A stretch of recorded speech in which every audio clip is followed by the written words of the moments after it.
What if Lasseter's Reef was never about gold at all? What if the whole thing we've been told, or the newspapers, the history books, the documentaries, was nothing more than a cover story? They told us it was a lost reef of gold somewhere out in Central Australia. But what if it was something far older, far more advanced, something that could break the chains of the money system forever? Why is it that every time we hear about lost treasures, the story always ends in tragedy? Why do explorers always die, vanish, starve, or disappear? Why do the maps get burned? The journals get lost? The witnesses change their stories? Is that coincidence, or is it the system cleaning up anyone who gets too close to the truth? Think about the timing. It's 1930. The Great Depression is crushing the people of Australia. Men are walking from town to town looking for scraps of food. Families are living in tents. And then Harold Lasseter steps forward and says he knows the location of a reef. Not just a small pocket of gold, but a reef miles long. Enough gold to make every Australian rich beyond imagination. Enough to challenge the bankers and the empire itself. So why didn't the government celebrate?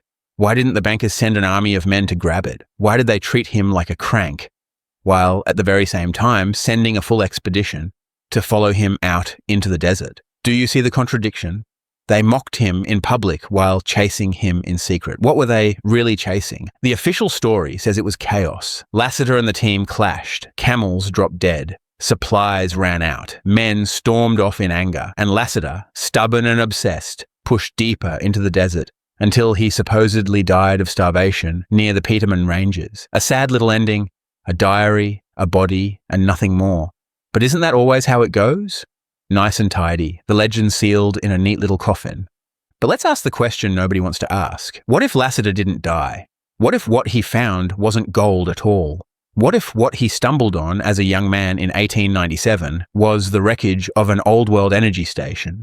Quartz, crystal, geometry, machinery half buried under red sand. To a 17-year-old boy, maybe it looked like gold sparkling in the sun, but to the system, it was a danger.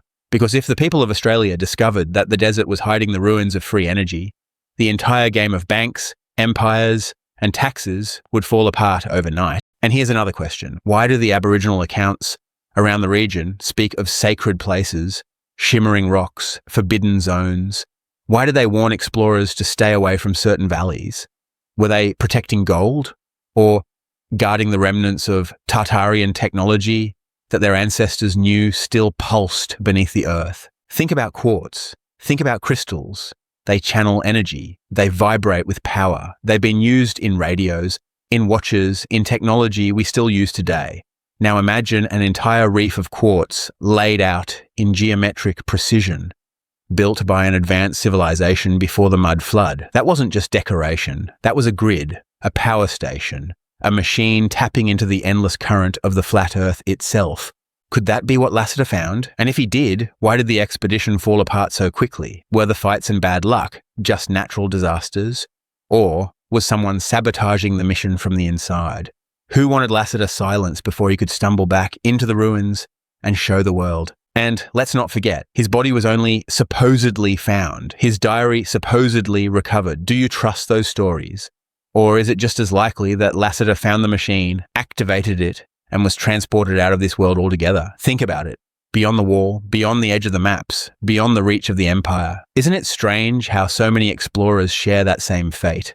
They vanish where the maps end. Imagine it. The sun beating down. Lasseter, half mad with thirst, finally stumbles over a ridge, and there it is. Not gold, not treasure, but the jagged crown of a buried Tartarian engine, humming faintly with power. Maybe he touches it. Maybe he speaks a word he doesn't understand. Maybe the whole thing roars to life. And in that moment, he's gone, taken to where the Tartarians went after the reset. So here's the real question. If Lasseter's Reef was really an energy machine, then how many more lie buried beneath Australia? How many myths of gold, opal, and jewels are just smokescreens to keep us from realizing the truth? That this land was once part of an energy grid built by a civilization far beyond what we're told in classrooms. And why does the story still stick? Why, almost a century later, do Australians still whisper about Lasseter's Reef? Why do men still wander into the desert searching for it? Why does it gnaw at the national imagination? Because deep down, everyone feels it. The story was never finished. The truth was never told. Something is still out there. And if Lasseter didn't die, if he really crossed over, then maybe he wasn't the last. Maybe others will follow. Maybe that machine, buried under the sands of Central Australia, still waits to be found. And when it is, it won't just rewrite history. It'll destroy the lies we live under right now. So the question is simple. Was Harold Lasseter just another failed prospector?